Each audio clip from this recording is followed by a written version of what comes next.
Good morning, everyone. Myself is Suma Tripathi, Assistant Professor of Sociology from Prayag विधि महाविद्यालय मवैया नैनी प्रयागराज। आज की class में हम जजमानी सिस्टम को जानेंगे। जजमानी सिस्टम क्या है तथा इसकी क्या विशेषताएं हैं। तो सबसे पहले जजमानी सिस्टम क्या है, यानी कि जजमानी व्यवस्था। जजमानी व्यवस्था का अर्थ क्या है। जजमानी प्रथा के अंतर्गत प्रत्येक जाति का एक निश्चित परंपरागत व्यवसाय होता है। इस व्यवस्था के अंतर्गत सभी जातियां परस्पर एक दूसरे को सेवाएं प्रदान करती हैं। ब्राह्मण विवाह उत्सव त्योहारों के समय दूसरी जातियों के यहाँ पूजा पाठ करते हैं, नाई बाल काटते हैं, चमार जूते बनाते हैं, जुलाहा कपड़े बनाने का काम करता है। इसी प्रकार सभी जातियां एक दूसरे को सेवाएं प्रदान करती हैं। इसके बदले में भुगतान के रूप में कुछ वस्तुएं या रुपए दिए जाते हैं। इस प्रथा को हम जजमानी प्रथा या जजमानी व्यवस्था के नाम से जानते हैं। जजमानी व्यवस्था का अर्थ क्या है।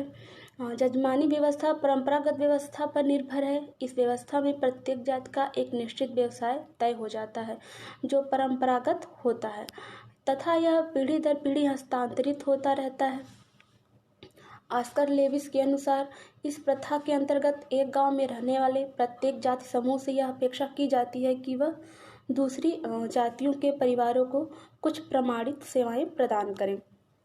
इसकी क्या क्या विशेषताएं हैं। सामुदायिक पहला है सामुदायिक संगठन में सहायक। जजमानी व्यवस्था के अंतर्गत विभिन्न ऊंची नीची जातियों को पारस्परिक रूप से एक दूसरे की सेवाओं पर निर्भर रहना पड़ता है। इस पारस्परिक आश्रिता एवं निर्भरता के कारण ग्रामीण समाज का संगठन सुदृढ़ बना रहता है। इस प्रकार ग्रामीण समुदाय के लोगों में सामूहिक इच्छा और संगठन की भावना विकसित होती है। और दूसरा आपका है मानसिक सुरक्षा। जजमानी प्रथा के कारण परिजन मतलब जो हमारे परिजन गांव में जो हमको सेवाएं प्रदान करते हैं उनको परिजन कहा जाता है तथा जो सेवाएं लेते हैं उनको जजमान कहा जाता है। जैसे कि जो नाई है वो हमारा यजमान होगा और हम अगर उससे सेवाएं ले रहे हैं तो हम उसके जजमान कहे जाएंगे। तो जजमानी प्रथा के अंतर्गत परिजन के जीवन निर्वाह का साधन पूर्व निश्चित होता है। व्यक्ति को यह सोचना नहीं पड़ता है कि उसको क्या व्यवसाय करना है। तीसरा आपका है शांति व संतोष की भावना। यह व्यवस्था ग्रामीण समुदाय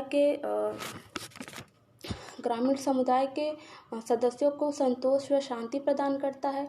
परिजनों का व्यवसाय पैतृक तथा परंपरागत होने के कारण उन्हें नए धंधों को नहीं खोजना पड़ता। अस्थायी संबंध। यजमान और परिजन के मध्य अस्थायी संबंध पाए जाते हैं। इस व्यवस्था का यह प्रथम लक्षण है कि इस व्यवस्था के अंतर्गत यजमान और जजमान के संबंध स्थायी होते हैं। अगला है आपका पैतृक संबंध। जजमान और परिजन के मध्य पाए जाने वाले संबंध पैतृक होते हैं। जजमानी अधिकार संपत्ति के अधिकारों के समान ही होते हैं। और आपका लास्ट है घनिष्ठ संबंध। जजमानी प्रथा के अंतर्गत परिजन और जजमान में संबंधों में घनिष्ठता होती है। वे एक दूसरे के कार्यों को लगन से करते हैं। अर्थात कि ऑस्कर लेविस ने कहा है जजमानी प्रथा के सबसे पहले तो विलियम वाइजर पहले व्यक्ति थे जिन्होंने ग्रामीण समुदाय में जजमानी प्रथा का उल्लेख किया है। इसलिए कहते हैं ये जो घनिष्ठता मतलब यजमान और जजमान के बीच में घनिष्ठता पाई जाती है, क्योंकि जो हमारे परिजन होते हैं उनसे हमारे एक तरीके से परंपरागत संबंध बने रहते हैं। और जब तक ये संबंध परंपरागत रहते हैं प्लस ये प्रत्यक्ष रूप से संबंध होते हैं, अप्रत्यक्ष नहीं होते हैं।